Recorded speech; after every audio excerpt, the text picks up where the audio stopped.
In my last video, I went over my predictions on characters I felt could be added into the next season, and one of them is a highly requested character who, much like my choices for Hidan and Kakuzu, could tell death itself to come back and try again sometime. This man is one of the Leaf Elders and founder of Root, Danzo.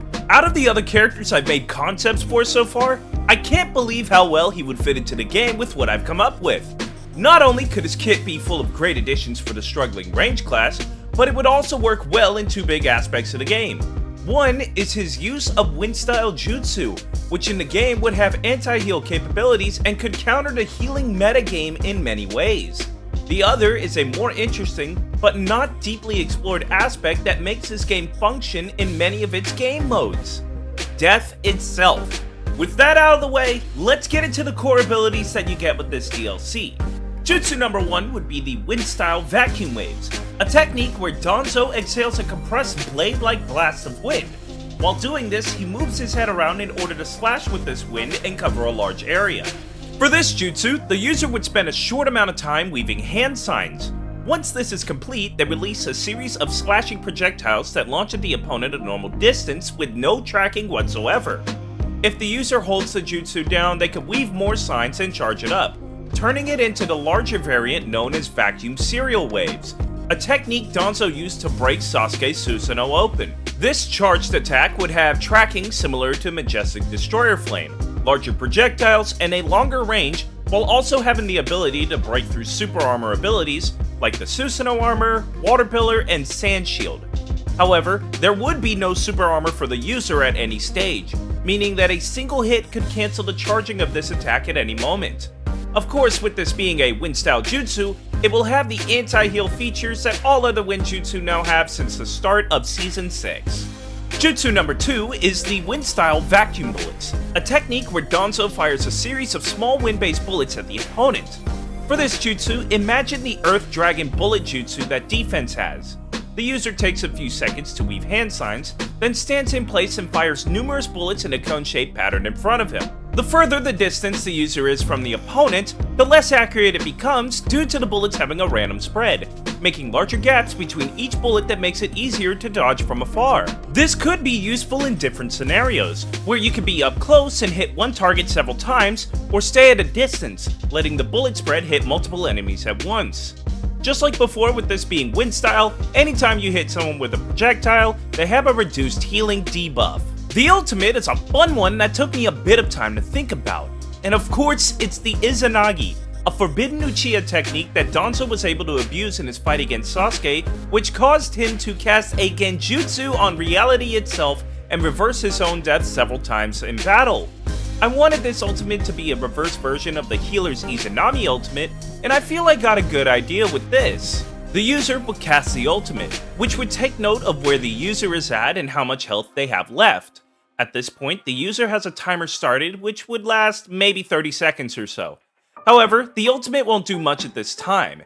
In order to truly unlock the power of Izanagi, the user must die. When the user dies, there will be no kill feed pop-up and no chance to change your build.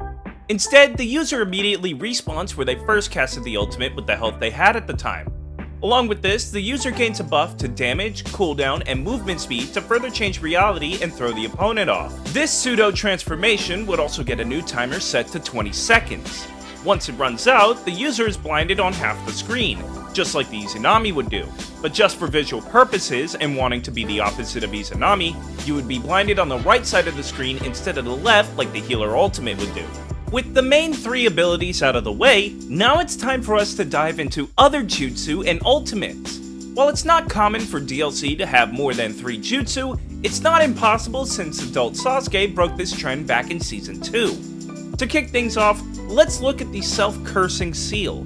Danzo was able to place a seal on Sasuke in the middle of their fight, which he then activates in order to have it spread across Sasuke's body and completely paralyze him. For this jutsu, the user could dash at the target and attack them. If the attack lands, it gives a second activation for a few seconds, similar to Karma. This second activation will paralyze the opponent. The best way I could see this jutsu being used is in one of 2 ways. 1. Stop the opponent from running and use the time they stay still to hit them with a jutsu for major damage. 2. Perform as best a hand-to-hand combo that you can, then use the paralysis in order to reset them so they don't get knocked down too quickly, which would lead to a touch of death combo, which all of you just love to call one-shots. Which sounds stupid since I see so many multi-hit combos rather than one hit like it should be. And finally, I'll end things off with one more ultimate, and this would be the reverse force Symble seal, which is what Danzo used moments before his death against Sasuke. The ultimate would first be activated, which puts the user on a timer. If the user dies within the allotted time, then the ultimate is activated, which releases the seals, causing them to surround the user in a large shape of a spear. Enemies caught in this sealing spear are then sealed into the user's corpse, killing them instantly and putting them on an extended timer before they can respawn. 5 abilities later, and I can already tell you we have half of a VR training list from the jutsu and ultimates alone. For a 6th item, we could give them a weapon in the form of Danzo's vacuum blade kunai, which he used as he and Sasuke stabbed each other at the end of the fight. We could also have Danzo's hairstyle and even the bandages he has to cover Shisui's Sharingan as an accessory. And finally, I have the title. Since he was known as the Darkness of Shinobi for his unsanctioned actions, I feel it's a fitting title for the final reward. And then we would just have one slot left over, which would be filled with esoteric scrolls. Whether it's a focus on stopping those who are trying to heal or getting yourself killed so you can turn the tides of battle in your favor, Danzo could put the weakest class in the game into a contender for the top spot, possibly changing the meta forever. That is, if this DLC becomes a reality, which I think it has a strong possibility to do so. Even though a lot of my ideas may not happen exactly as I say, Danzo could be a real threat to healers with his wind style alone. If you like this video, make sure to hit that like button. Don't forget to subscribe and turn on the bell so you'll always be notified anytime I upload. Also, don't forget to submit your clips for the Shinobi Striker Top 10 series, co-hosted with Topa. But with that being said, I will see you in the next video, the next stream, whatever it may be. Peace out!